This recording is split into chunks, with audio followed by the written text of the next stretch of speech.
લેવા માટે ગયા. ઓહો, તેલના ડબ્બાના ભાવ તો જો કેટલા બધા છે, તમે બધા જોઈ શકો છો. પછી આપણે લેવાનું હતું પર્સ. આપણે આવી ગયા પર્સ લેવા માટે. હા, પર્સ તો બહુ મોંઘું ગાઈસ, 600 રૂપિયાનું પર્સ છે. આ પર્સ તો બહુ મોંઘું. પછી આપણે લેવાનું હતું, આપણે વિચારવા માંડ્યા આપણે શું લેવું. પછી મને આ યાદ આવી ગયું કે મારે ઢીંગી માટે બોરિયા લેવાના છે. પછી બોરિયા લઈને પછી મારી માટે આપણે ચશ્મા લેવા ગયા છીએ. જો ગાઈસ કેવા છે કમેન્ટમાં કહેજો. પછી આપણે એક મસ્ત મજાનો કપ લઈ લીધો છે, તમે બધા જોઈ શકો છો. કપ લઈને મેં બહુ ખુશ છું. પછી આપણે આવી ગયા બિલિંગ કરાવવા માટે.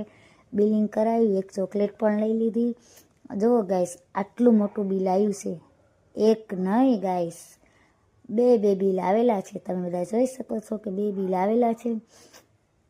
હવે આપણે એન્ટ્રી ગેટે આવી ગયા છીએ. એન્ટ્રી ગેટે બહાર નીકળવા માટે માસી કે ખમો મને વસ્તુ તો જોઈ લેવા દો, પછી તમે લોકો બહાર નીકળો. માસીએ વસ્તુ જોઈને આપણે મસ્ત સિક્કા મારી દીધા.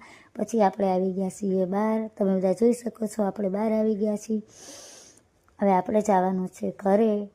હા ગાઈસ, ઘરે જવા પહેલાં તમારે બધાને જાણવું હોય કે આપણે શું શું વસ્તુ લીધી છે, તો બ્લોગમાં લાસ્ટ સુધી જોડાયેલા રહેજો. હું તમને કહીશ કે આપણે શું શું લીધેલું છે. હવે ગાઈસ, આપણે નીકળી ગયા છીએ ઘરે જવા માટે. તમે બધા જોઈ શકો છો આપણે જઈએ છીએ ઘરે. આજ તો ગાઈસ મેં બહુ જ ખુશ છું. મેં બહુ બધી શોપિંગ કરી લીધી છે, તમને બધાને બતાવવાની.